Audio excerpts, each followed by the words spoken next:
What's up, guys? It's Adam from 1010 Tock. So today we're going to talk about a very polarizing brand, PANERAI, and in particular we're going to do a quick review on the PANERAI Radiomir PAM 210.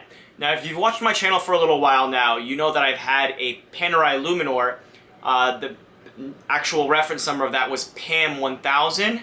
And then I also had a PANERAI Radiomir before that, which was the PAM 380.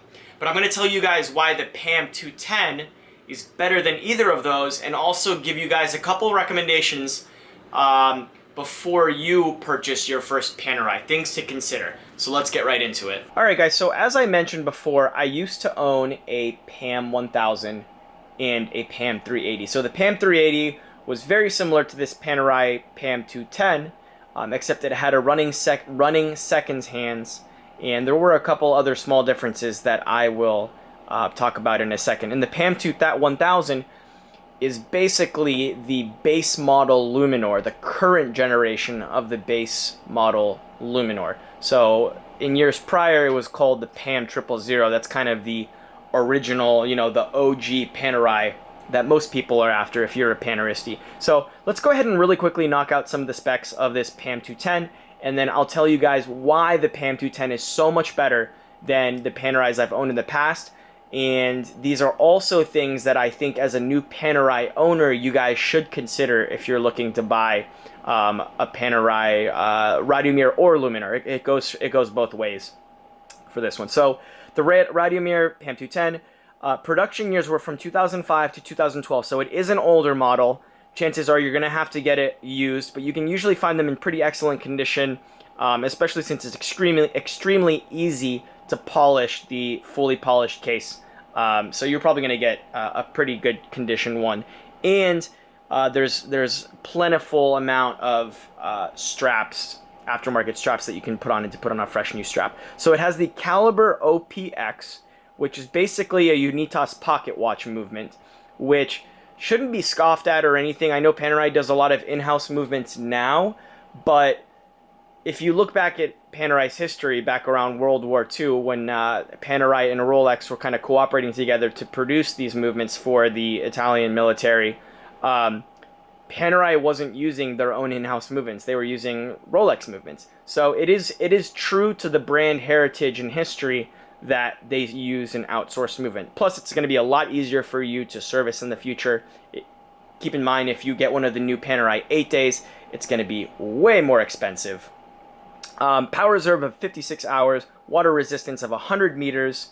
Obviously, you see that black sandwich dial, which we'll get to in a second, is 45 millimeters in diameter and has a 26 millimeter lug width.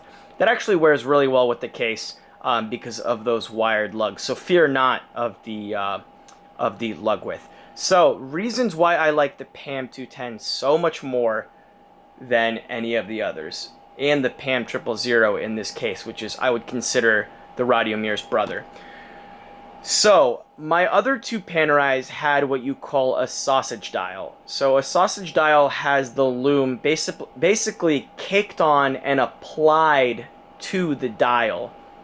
The sandwich dial, which is what you see here on this PAM 210, is basically this giant sheet of luminous material with a stenciled cutout dial that gets pressed right on top.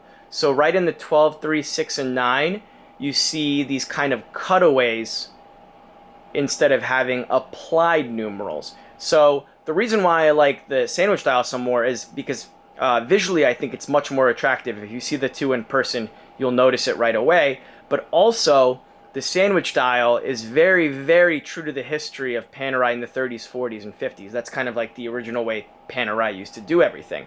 So that's the number one reason why I would go with one of the older models. A lot of the models these days all have applied numerals on them. So sandwich dial for me is a must. Number two, the display case back. Now, I know the Unitas movement is a pretty, standard movement, but it's still really big.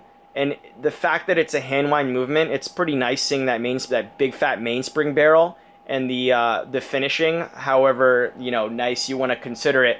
it still looks really cool, and it's cool to flip it over and show off to your friends why you paid $3, $4, $5,000 for a time-only watch. So the movement on the back is really gorgeous. I love the display case back. Another reason, PANERAI has taken shortcuts recently, and they've started to apply stamped case backs or clip-on case backs to the back instead of screw-down case backs. And that's dropped some of the water resistance on some of these newer models. And if you see like something like the PANERAI Due, I don't think you can even swim with that. I think it's like a 30-meter resistance, which is basically that of a dress watch, which doesn't mean you can actually go 30 meters in the water with it. So the screw-down case back is a big deal to me.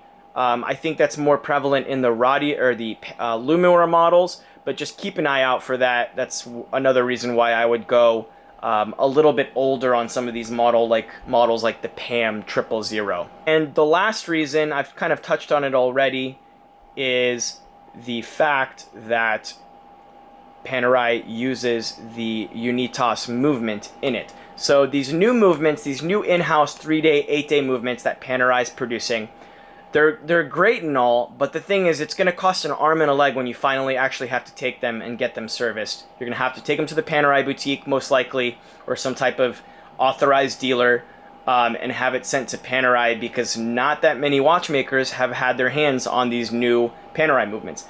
These old school pocket watch base movements are so easy to service. Any watchmaker can do them. They're so easy. There's very few components that in the long run, servicing costs are going to be way, way cheaper.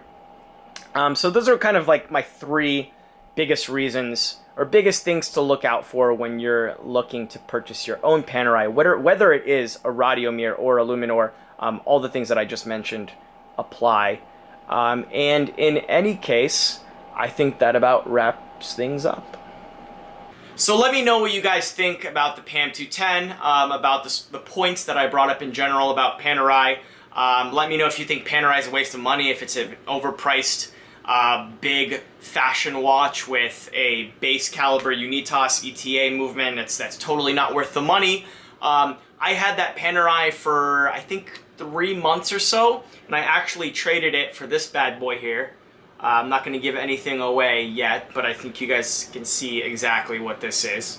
Best watch I've ever owned. I'll do a separate video on that. But let me know what you guys think. Please subscribe to my channel if you have not already. I've got a lot of videos on the way, a lot of content, a lot of cool watches to review and discuss. And also follow me on Instagram at 1010Tock. I'm starting to be a little bit more active on that.